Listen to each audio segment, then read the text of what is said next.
consultants.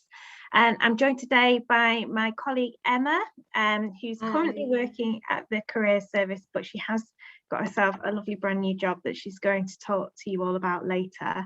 So Emma will be helping with answering questions in the chat and posting the bit.ly link and anything you might need to know in the chat, really. So yeah, thanks for coming along, and I hope you find the session helpful. There will be time at the end for questions as well. And just a reminder, if you weren't in the opening plenary, that this is being recorded. So as long as you've registered for the conference, you'll be able to get a recording of this session afterwards as well, if there's anything that you miss. Okay, so the session is navigating your career options with a humanities degree.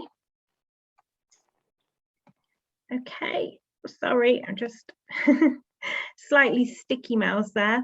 So the session outcomes today. So by the end of this session, I'm hoping that you will have learned some strategies to help you start exploring all the career areas that are open to you.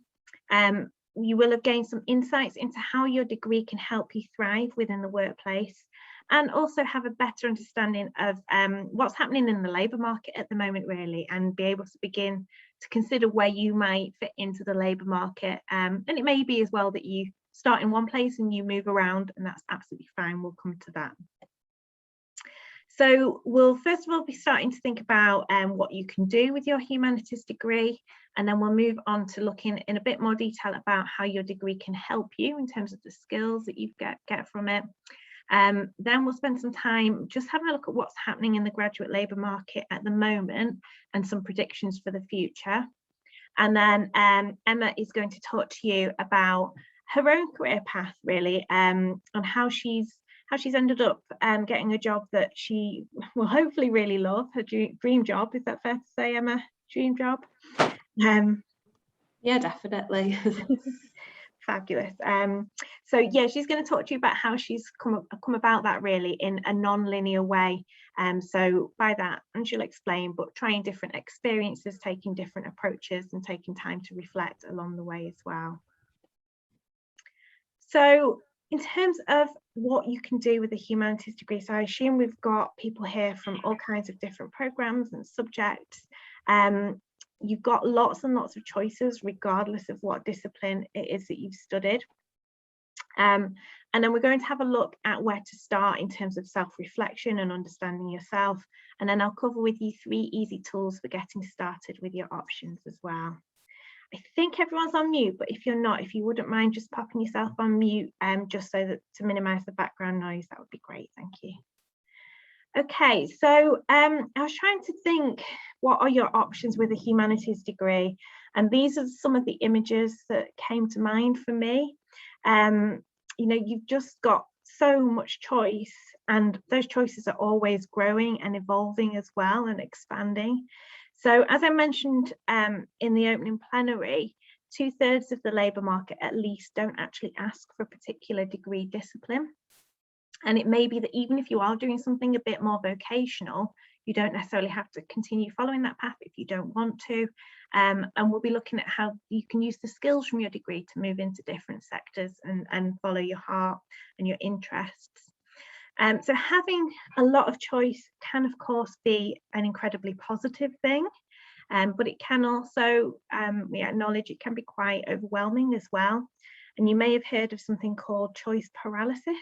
So what we find that sometimes students feel they've got so many options and so much choice that they almost get frozen and they don't really know where to start or how to take those first steps. So we'll be looking today at just taking those first steps, really, and some things you can try. But another piece of advice is Dr. Judy Kerr. Dr. Julia Yates has done some research into choice paralysis, and what she recommends is that you have no more than 6 or 7 choices that you're weighing up at the same time. That's 6 tends to be the optimal amount of choices to work with. If you're trying to work with more information than that, it becomes very overwhelming for you, and it becomes very difficult to process the different pros and cons of those choices. So if you've got lots and lots of ideas, you might want to try just scaling them out of 10 to get an idea of what your top 5, 6, maybe 7 at the max amount of choices are to help you work through that. It's also really important to remember that there's no one right career for you. There's not one job out there that fits you perfectly. The chances are that there's actually tens, if not hundreds, of different jobs that you could potentially do. And you know, the more criteria that you have to meet, the more unlikely it is that you're going to tick off every single thing on that list. So to begin with, at least it might be finding a good fit or the best fit, and then evolving from there as well. Okay, so here's a couple of quotes from recent graduates. So Jing said that for her, a career journey is a process that you go through your whole life, and it's not a single path that leads to a single destination. And that is very true of most of our graduates now. As I've mentioned, there are some very vocational degrees where you might do that degree and then move into a particular role, and it's quite a straight line. But actually, for most people, it's more meandering, it's more of a zigzag, more of a journey. And Alice as well said to be yourself, recognise your own strengths and weaknesses, and have the confidence to go for things that challenge you and take you out of your comfort zone. So one thing that we encourage you to do actually is be courageous whilst you're at university here. Try and reach out to people, do things, have experiences that perhaps do take you out of your comfort zone and challenge you a little bit. And what we find is that is when you really learn and develop and grow. So, as Jing mentioned, it's really important to think about yourself, and Alice mentioned your strengths and weaknesses. So that comes back to being able to really reflect. And reflection is really, really important, and we don't all do a lot of it because modern life is incredibly busy and there's always people trying to get our attention and distract us. But I would really, really recommend that you try and take a little bit of time, possibly even a bit of time every week, to reflect. And that might be, it might be doing a mind map, it might be having a reflective log, it might just be making notes on your phone.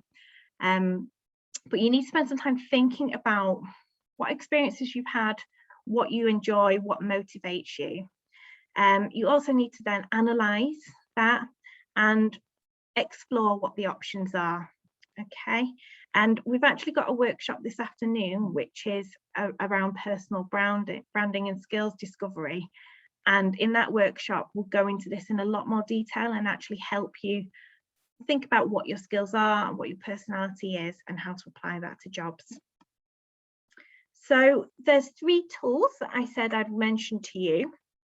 The first one is our career service website pages. So I'll just bring those up now. So if you've not used the career service website before, it is a really good starting point. We've got over 500 pages of information. It's all updated, it's all relevant, it's all really carefully curated. And it's got on here everything that you could possibly need to know to get started, really. Under the which career section here, you've got an I don't know what I want to do section. And this is what I'd recommend if you are feeling a bit lost and taking those first steps. I'd recommend having a look at this first of all. And you can see down here that it directs you to Prospects Planner and Profiling for Success. So these are 2 psychometric tests that you can take to help you with that self-reflection and that self-assessment. And the more self-aware you are, the more appealing you are to employers as well, because it is a skill that employers look for.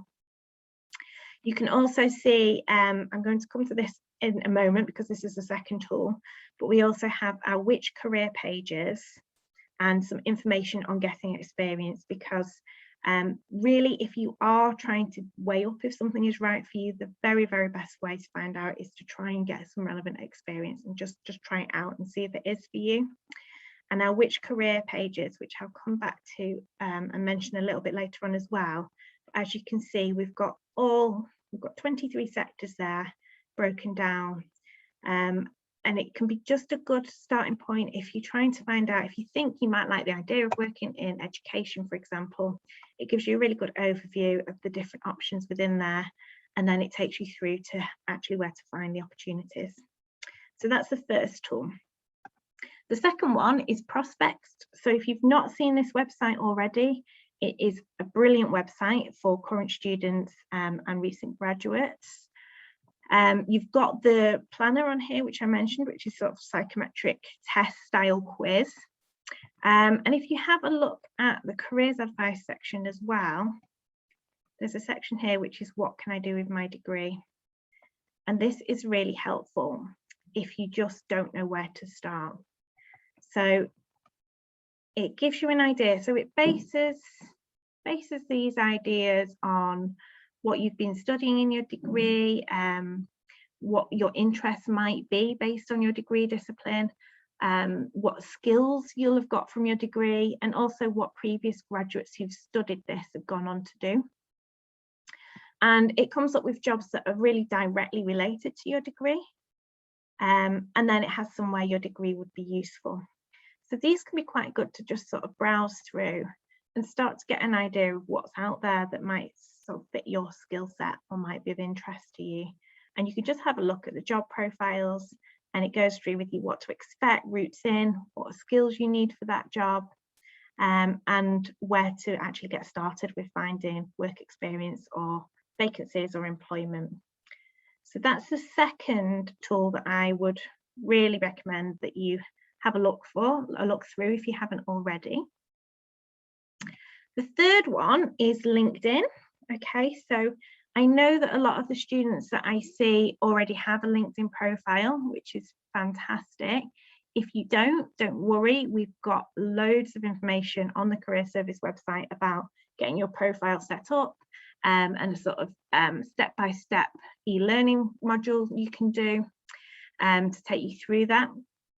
And most people think of LinkedIn as like the Facebook but for business, which it is to some degree, but it's useful in so many ways. So first of all, you can capture any work experience or volunteering or achievements that you have. It's like a living, breathing CV that you can add to. It's dynamic, and it helps you kind of list and capture everything that you might want an employer to know about you. It's also got a really good jobs page on there where you can set up job alerts. But one thing that it's really good for is actually just doing some careers research. So would somebody in the chat just like to let me know what subject they're studying, maybe what program they're studying, and an employer that they'd be interested to work for? Anyone, just so I can show you how this works. Don't be shy. Any subject that you're studying. Thank you. Politics and international relations. Fab. And can someone give me an employer as well?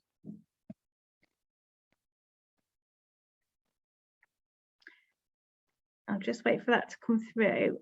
Thank you. Okay, Oxfam. Okay, so if you go onto LinkedIn and you have a look for the University of Manchester, what you can do is you can go to this alumni tab here.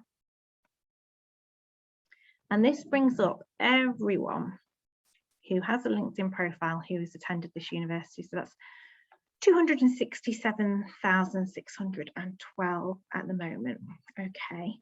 And what you can then do is filter by other criteria. So if we have a look at what they studied, and if we have a look for politics, okay, which is one of the ones that we shouted out. So what you can actually do then, so that's bringing up over 9,000, which is quite a lot. That's more than our optimum number of 6, isn't it?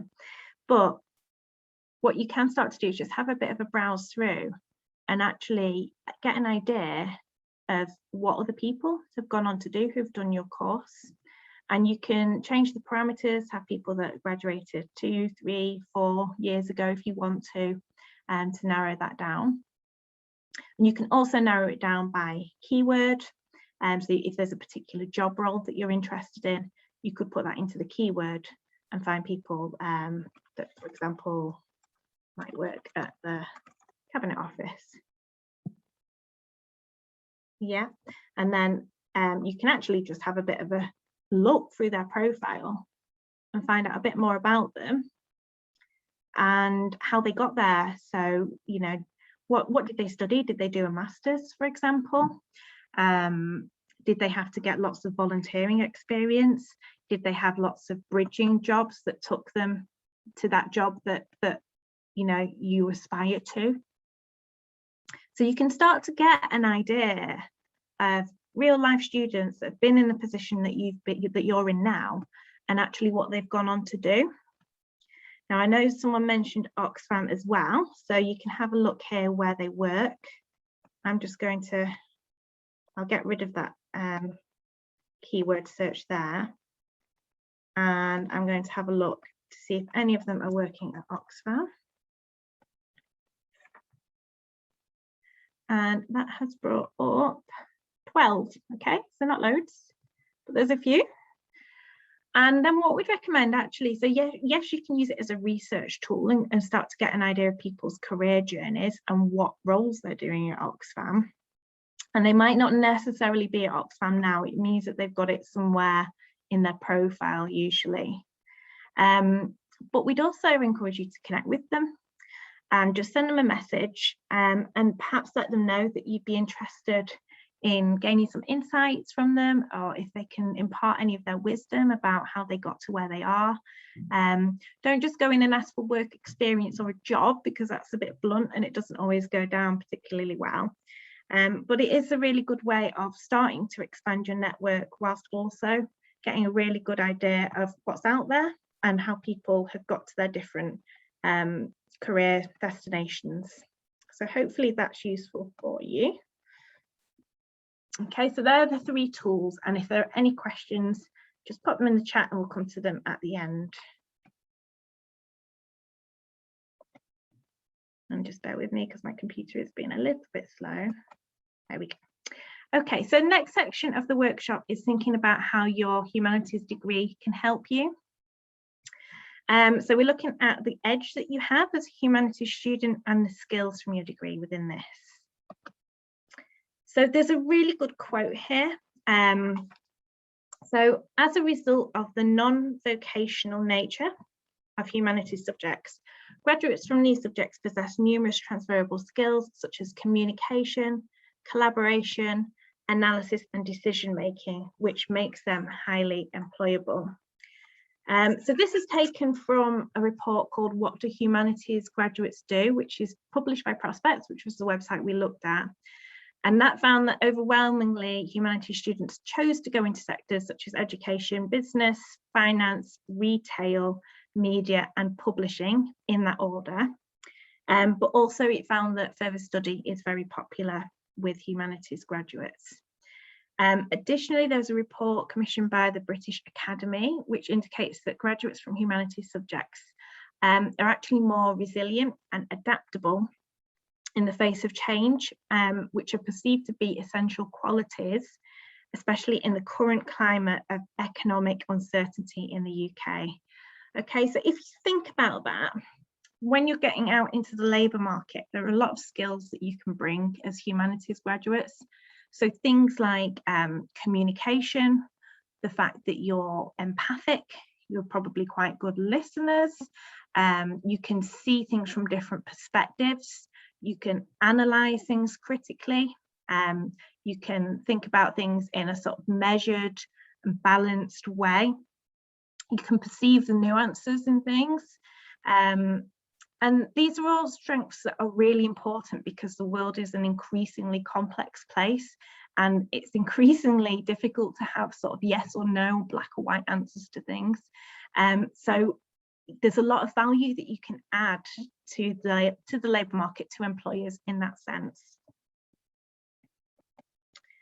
And what I'd like you to do now is thinking about the skills that you have from your degree versus the skills that are required in the workplace.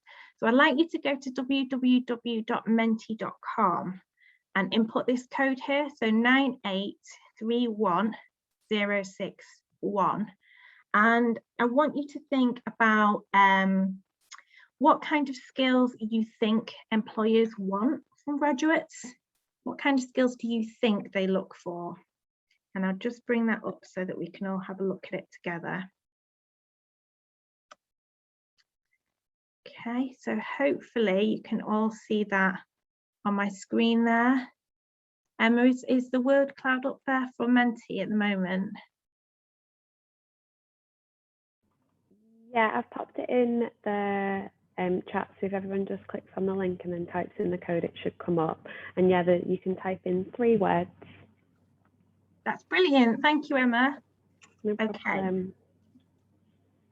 So these are the skills that we anticipate employers might be looking for: analytical skills, adaptability, organisation, resilience, ability to code. Yeah, definitely. Someone's picked up on that.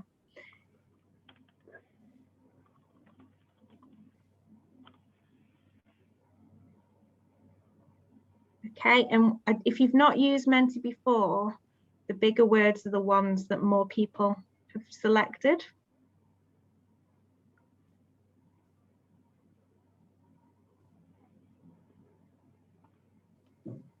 Okay, so communication's coming up really strong there, as you'd expect, really.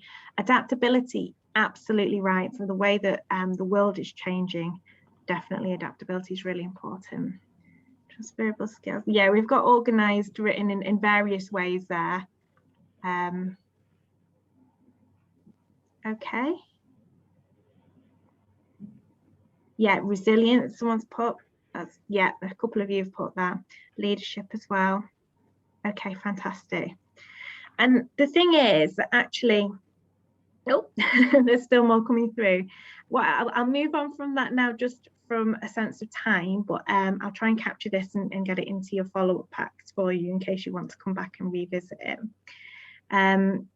But there's been a report done, so bear with me 1 second while I bring that up. And again, this is on the slides if you wanted to have a look at it. So there's a report done by Tristan Hooley, who works for the Institute of Student Employers, having a look at what employers actually say that they want from graduates and what they do and don't already have. So you might want to have a look at this yourself in your own time, but you can see there self-awareness, emotional intelligence. Okay, so these are, we've sort of touched on the fact that these are a lot of the skills that humanities graduates tend to have. And this isn't aimed at, you know, humanities employers or anything like that. This is just the standard employers in the labour market. So these are some of the top skills they've said that they look for. And these are the numbers of students that they felt came already equipped with these skills. So they will be humanities and non-humanities students there. And these are the transferable skills. So I mentioned transferable skills on the Mentimeter. Okay, so, and they felt that the vast majority of students were coming with these skills. I think if you have a look at those, what you will see is that a lot of these actually you will be using in your degree. So numeracy, it may depend what kind of humanities degree you're doing, but the chances are certainly things like time management, writing, problem solving, teamwork, these are all skills that most of your degrees give you the opportunity to hone and develop. So quite often, a couple of you picked up on those technical skills, and there's a real lack of graduates with the technical skills that employers are looking for. But most graduates do go into the labour market with basic IT and digital skills. And then these were the workplace skills where employers felt that graduates weren't really bringing these. Okay, so it might be worth just having a look at those and thinking about, do you get to use these skills to hone these skills within your degree?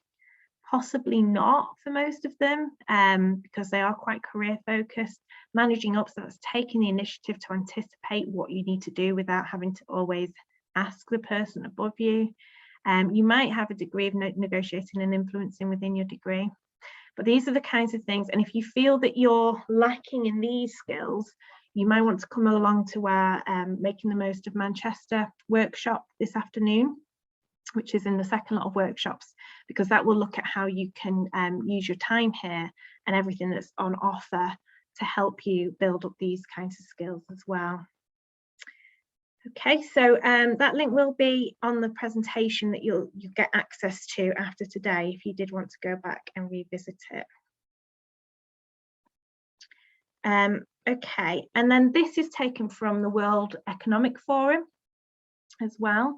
So these are the top 10 skills globally that employers are thought to need from 2022 onwards.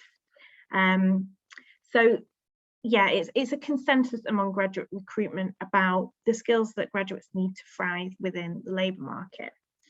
And what's happened here is that actually a couple of these have moved up within the last couple of years.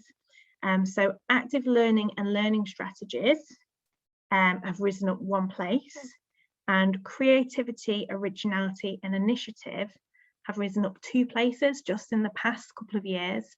So what you can see from this is that, again, although it doesn't cover all of them, a lot of the skills you're getting as a humanities graduate are the kinds of skills that are needed for an increasingly complex world.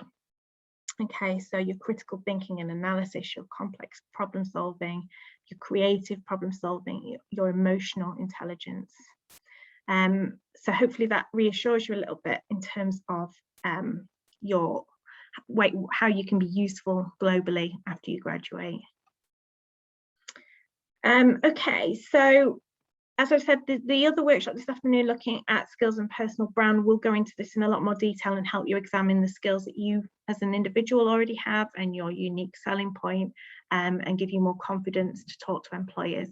So if you prefer to develop that in a bit more detail, then please do go to that workshop this afternoon as well.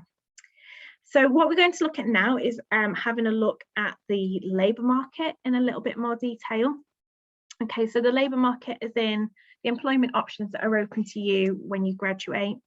So obviously it's been a time of real uncertainty and lots of change over the past year or so. And what I've done here is I've divided this into past, present and future. But with the past, I've just looked at the very, very recent past, because obviously it's been a very turbulent 18 months.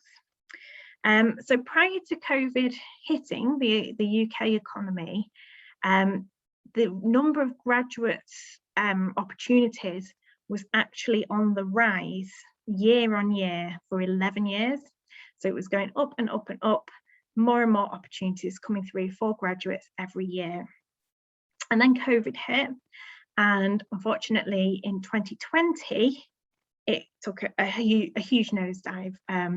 And it was, well, maybe not a huge nosedive, actually, it was 12.3% lower. So it went down for the first time in 11 years. And it fell, graduate recruitment, in 13 out of the 15 sectors, 15 most popular sectors. And on top of that, the pandemic also changed the way that graduates were recruited. So there were no face-to-face interviews, and a lot of those recruitment processes went online. So, you know, rise of the video interviews and online assessment centres. So it was a bit not the best picture for our graduates, unfortunately, last year. However, if we have a look at what's happening now, and one other thing to mention actually, during the coronavirus pandemic, one sort of really positive thing was that what we found was that of the jobs that were at threat, they weren't so much the graduate jobs that were under threat, and graduates, those in graduate level jobs tended to do better than those in non-graduate level jobs, because a lot of the time they were working at a higher skill level and they were able to switch to working virtually online from home a lot of the time. And because they had a more sort of complex skill set, and a lot were working in sort of technology and IT and the areas that actually grew during the pandemic as well. But in terms of what's happening now, okay, so the most recent lot of graduate positions that were released in this September did actually rise a little bit, but you've got to remember that those were planned for back in probably November or December 2020. So there wasn't a massive increase. However, the economy is now recovering. So the total number of online UK job vacancies is 139% of what it was in February 2020, which is the highest since records began. And taken from The Guardian, 80% of UK employers plan to hire over the next 12 months. And it's expected that the economy will hopefully return to pre-pandemic levels in March 2022. Okay, so although it's been a difficult time for new graduates, things are looking up now and there are a lot more vacancies and opportunities out there. There's also been a return this year. So in terms of work experience and placements, about 50% of those have been back to being in person, and some of them are being offered in a hybrid way. So you might be spending some time in the office, some time working online. And most spring internships, if we've got first years here who are looking for spring internships, most of those were offered virtually last year and may be offered virtually again next year.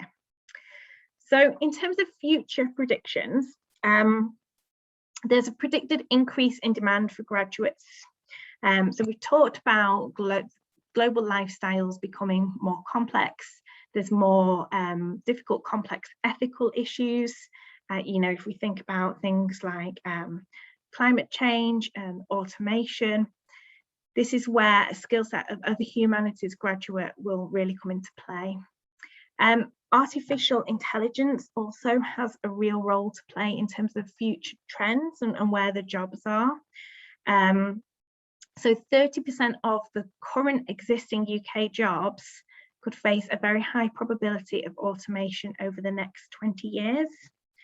But having an increased artificial intelligence will actually, it's predicted that it will boost the economy, so that there'll be more disposable income in this country, and actually there'll be more jobs created, not just in tech, but to complement the tech that AI isn't intelligent enough to replicate. So those very kind of human skills that can't be taken over by artificial intelligence, there's anticipated to still be job opportunities to sort of complement AI. Importance of lifelong learning and upskilling is more paramount than ever. Okay, so your degree probably isn't going to be enough in itself. You'll have to keep on learning, adapting, upskilling throughout your career. And there's probably going to be a decreased demand for skills related to admin, finance, and customer support, because these are the tasks that are increasingly automated. Another prediction is that there'll be a 10% rise in jobs for graduates as well. In terms of education level, that's the biggest rise, is the higher education level. Okay. So thinking about what's happening in different sectors. So these are some of the sectors that you may be aware were perhaps hit quite hard by the pandemic. So arts, heritage, culture, and retail. Now I'm aware that we've got a lot of students here that are probably interested in going into those areas, and I'm not trying to discourage you from going into those areas at all. I just think it's really important that if that's your passion and that's what you want to do, be aware that there is at the moment increased competition.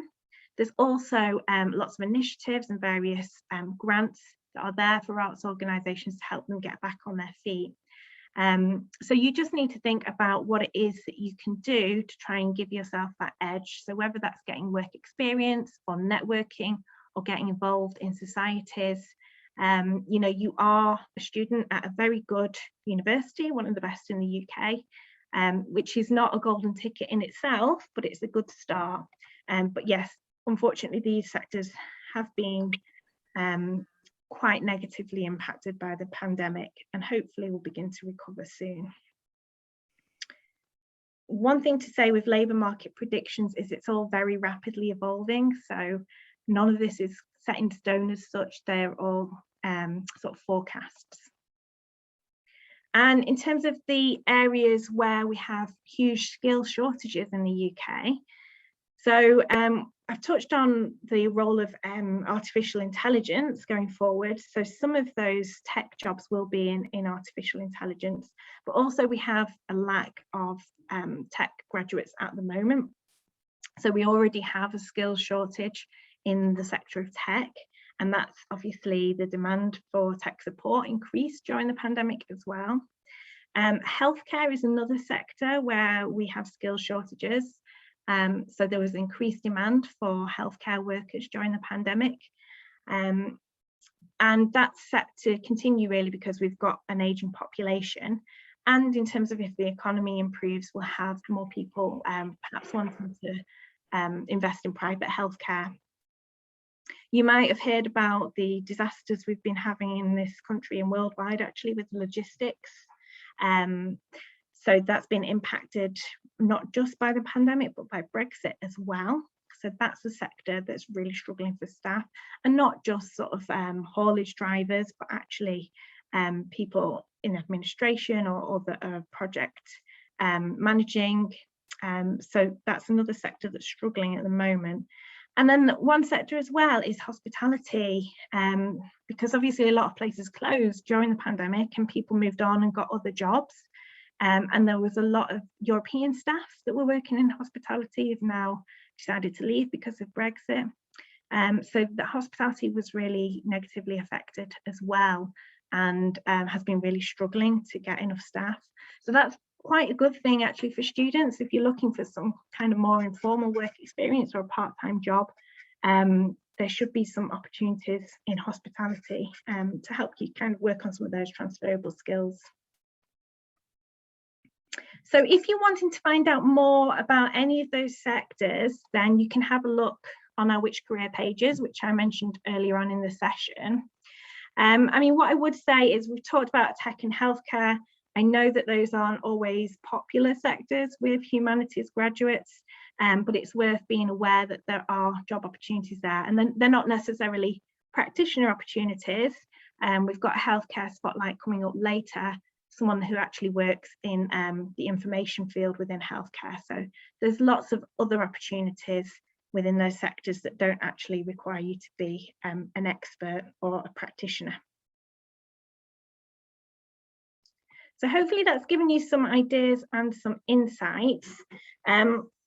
Just before I pass over to Emma to tell you about her own story, I just want to remind you that we've got some information on our equality web pages about how we can support you regardless of however you identify.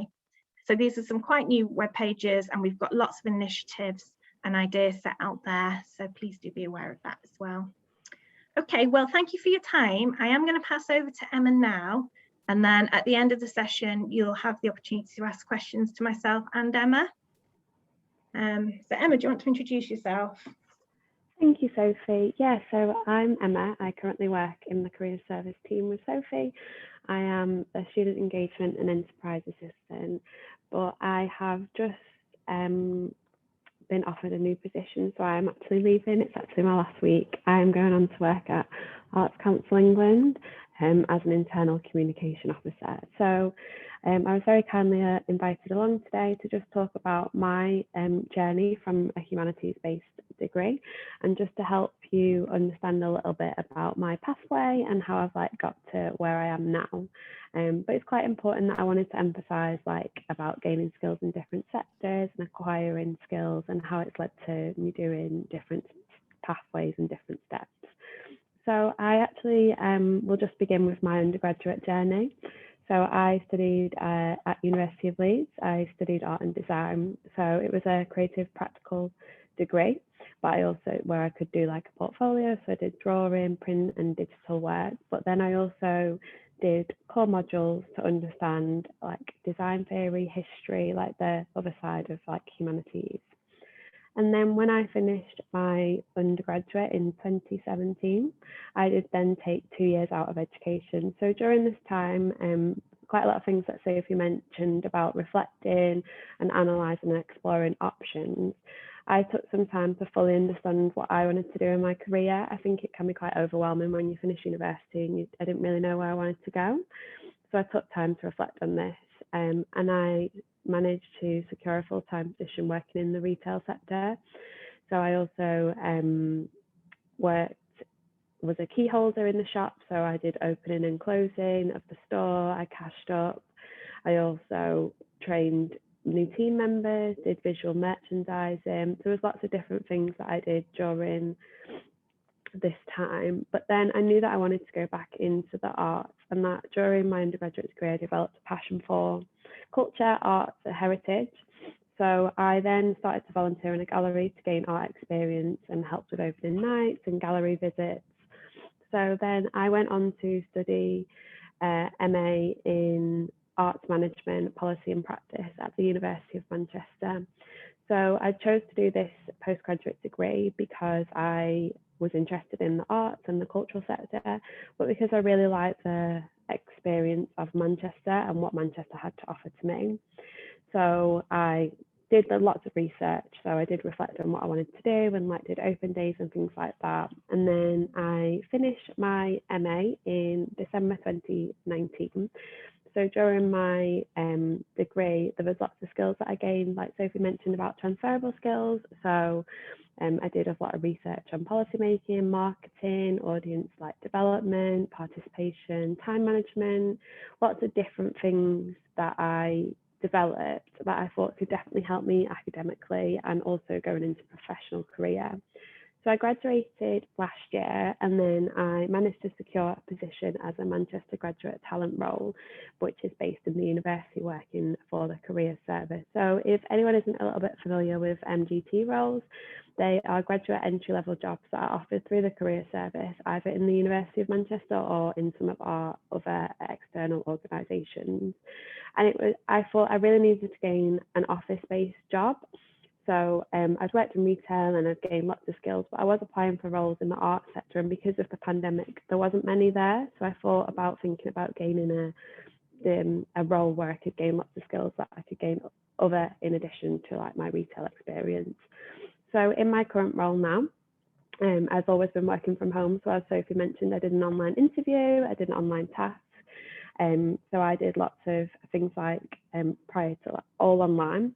I joined the Career Service in January, and my role is helping develop the communication plan for students, so marketing events, workshops, also writing emails, so we send monthly emails. And during my MGT, I gained lots of an interest in engagement and connecting with people and making professional relationships. But I could also look at campaign creations and social media. So the MGT role was a really great opportunity for me because I gained lots of skills that I hadn't had before, but also in a professional environment. So if anyone is in the third year and thinking about possibly doing an MGT, it's definitely a good stepping stone for me. And if it wasn't for my MGT and all of the amazing skills that I gained, I wouldn't have been able to apply for my next role, which I will start next week at Arts Council. So if anyone's not familiar with what Arts Council do, they're a non-department public body from the Department of Digital, Cultural, Media and Sport, and they use public money to help fund artistic and cultural experiences. Oh, Sophie, I think it's just slipped off the page. Oh, there we go. Thank you. So yeah, they use public money from the government to invest in artistic and cultural experiences. So they'll fund a range of organisations across Manchester, so Manchester Art Gallery, the Whitworth, so lots of different things. So even though my pathway might be a bit confusing, I just wanted to emphasise that it's okay from a humanities-based degree that you can learn different skills. I did think about different roles, such as help community work, but for me, my passion was always in engaging with individuals and helping to tell stories, and that's what I'm going to be going on to do in Arts Council. So that's where I've always wanted to probably work, and it's one of the leading cultural bodies for money for art. So yeah, I start that next week. So if anyone has any questions possibly about my journey or has something that they want to relate to, that's fine. Feel free to ask anything. But yeah, I definitely recommend doing an MGT if you're a little bit unsure maybe about what you want to do, but also to gain the essential skills that you can then go on to do different things just like I am soon. That's great. Thank you so much for that, Emma. Thanks, Sophie. Can I ask, did you sort of have this job that you've just got in mind when you graduated, or when you were an undergraduate at university, or is it just something that you've sort of come to more by chance? I think when I definitely probably could admit that I definitely didn't think I'd go into like comms and like communication really. I always knew that I wanted to work in an art organisation or sector, but I think like you've mentioned, from a humanities-based degree you can gain so many amazing skills that there is so many different opportunities to happen. So the reason I applied for my MGT at the university was because all of the things that interest me in the job description were like skills that I could then go on to use in a different role. So yeah, I definitely probably didn't have it in mind, and I'm working in comms now in the university. I'll work in comms in Arts Council, but I could go on to do different things, and I think that's important to remember, that nothing's quite linear. You don't have to stay in anything forever, and I might go back into more like community engagement and different things in the future. But yeah, I don't think I had this. Well, you don't really know many jobs, I guess, when you're in an undergraduate where you can go to. So yeah, definitely didn't have like a set pathway. Thank you. Yeah, that's really interesting. So you sort of took an approach of understanding what your passions were, what you wanted out of a job, what your strengths were, and then to kind of match that to the opportunities that you came across, and did it that way. We sometimes do advise that approach. So that's really good to know that it's worked out for you. Thank you. Thank you. So yeah, just to say, we will be around for the next few minutes, myself and Emma, so please do stick around if you've got any questions for either of us. You've actually got a break coming up next, and then come back to the next part of the conference refreshed. You've got to choose, you've got 4 different spotlight workshops to choose from there, so media and comms, charities and non-governmental organisations, healthcare or environment and sustainability. So your Zoom link should be in your conference pack. Thank you, Emma, very organised there. Yeah, so Emma's popped those in the chat as well.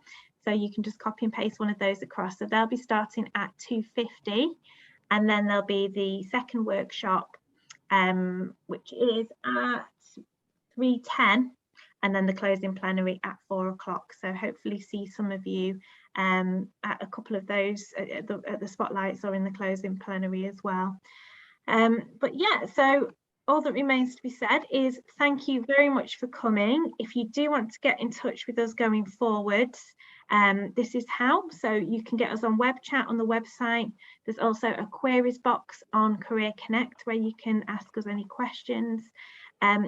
As Emma, I'm sure, will encourage you, having come from that comms team, please do follow us on Instagram, Facebook and Twitter using the @UOM Careers handle.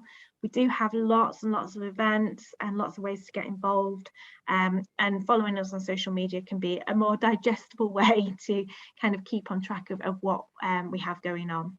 And we have drop-ins as well. So you can find out about those on Career Connect if you'd like to come and meet us.